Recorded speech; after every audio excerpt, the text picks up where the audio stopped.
ఇప్పుడే 'కాంత' మూవీ అయితే చూడటం జరిగింది భయ్య. 'కాంత' మూవీ చూసాక నాకు అసల రివ్యూ ఎలా చెప్పాలో అర్థం కావట్లేదనమాట. ఎందుకంటే నేను ఫస్ట్ హాఫ్ అంతా ఆ మూవీ చూస్తా నిద్రపోయాను. సెకండ్ హాఫ్ 'రానా' గారొచ్చారు. ఓకే. 'రానా' గారొచ్చారు ఏదో ఉంటదనుకోని వెయిట్ చేస్తా ఉన్నాను. ఏమి జరగట్లేదు. మూవీ అలా పోతా ఉంది. ఇక క్లైమాక్స్ వచ్చింది. క్లైమాక్స్‌లో నేను ఒరేయ్! నన్ను ఈ 2 గంటలు ఈడ కూర్చోబెట్టుకున్న దానికి ఈ క్లైమాక్స్ నాకు న్యాయం చేశారన్న ఫీలింగ్ అయితే వచ్చింది. ఖచ్చితంగా 2 గంటలైతే నిద్రపోతారు మీరు. డౌటే లేదు దాంట్లో.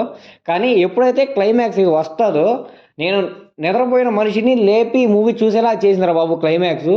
నా 2 గంటల నిద్రపోయిన దానికి ఈ క్లైమాక్స్ వర్త్ రా బాబు అనిపిస్తది. ఎందుకంటే చాలా అంటే చాలా బావుంటది.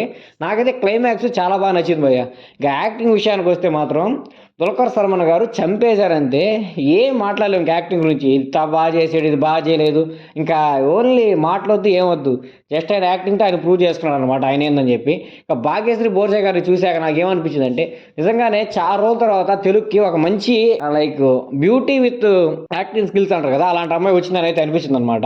ఎందుకంటే ఇప్పుడున్న హీరోయిన్స్ ఎంతసేపు అయి చూపిడాలు, ఈ చూపిడాలు, పొట్టి పొట్టి షార్ట్‌లు ఏసుకోవడం, ఎక్స్‌పోజింగ్ చేయడానికి తప్పితే యాక్టింగ్ చేసే హీరోయిన్స్ అయితే ఎవరు ఒక్కరు కూడా లేరు. కానీ 'భాగ్యశ్రీ బోర్సే' గారు ఎలాంటి సర్జరీస్ లేకుండా, ఏమీ లేకుండా నేచురల్ బ్యూటీగా ఆమె అయితే హీరోయిన్‌కి అయితే ఎంట్రీ ఇచ్చారనమాట. యాక్టింగ్ కూడా ఈ మూవీలో చాలా అంటే చాలా బాగా చేస్తారు భయ్య. చాలా క్యూట్‌గా అనిపిస్తది మీకు. అంటే చాలా అగ్రెసివ్‌గా అనిపిస్తది. మీరు ఒకసారి మూవీ చూడండి మీకే అర్థమవుతది యాక్టింగ్ ఎంత బాగా చేసిందని. ఇక 'రానా' గారి విషయానికి అంటారా? 'రానా' గారి గురించి మనం ఏం చెప్పగలం. నిజంగా సెకండ్ హాఫ్‌లో కొన్ని కొన్ని చోట్ల ఫన్ జనరేట్ అవుద్దనమాట. మెయిన్‌గా 'రానా' గారు ఉన్నారు కాబట్టి మీరు ఆ సెకండ్ హాఫ్‌లో లేసి ఒరేయ్! 'రానా' గారు వచ్చార్రా ఏదో 'జరాతాద్ర' మూవీలోనో చిన్న హోప్‌తో మూవీ అయితే చూడడం స్టార్ట్ చేస్తారనమాట. 'రానా' గారు లేకపోతే సెకండ్ హాఫ్‌లో కూడా ఫుల్ నిద్రపోతారు. మెయిన్‌గా ఈ మూవీలో మనం చెప్పుకోవాల్సిన క్యారెక్టర్ ఎవరిదంటే సముద్రఖని గారిది భయ్య. ఈ మూవీలో డబ్బింగ్ సముద్రఖని గారికి వేరే వాళ్ళు చెప్పినట్టున్నారు. కానీ సముద్రఖని గారి యాక్టింగ్ ఉంటది భయ్య మూవీలో పీక్ ఉంటదనమాట.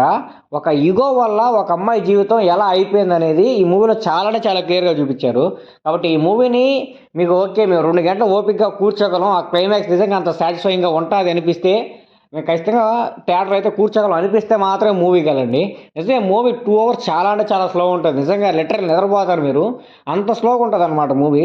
కానీ క్లైమాక్స్ మాత్రం మీరు ఆ 2 అవర్స్ కూర్చున్న దానికి డామ్ షూర్ 1000% వర్త్ అనమాట.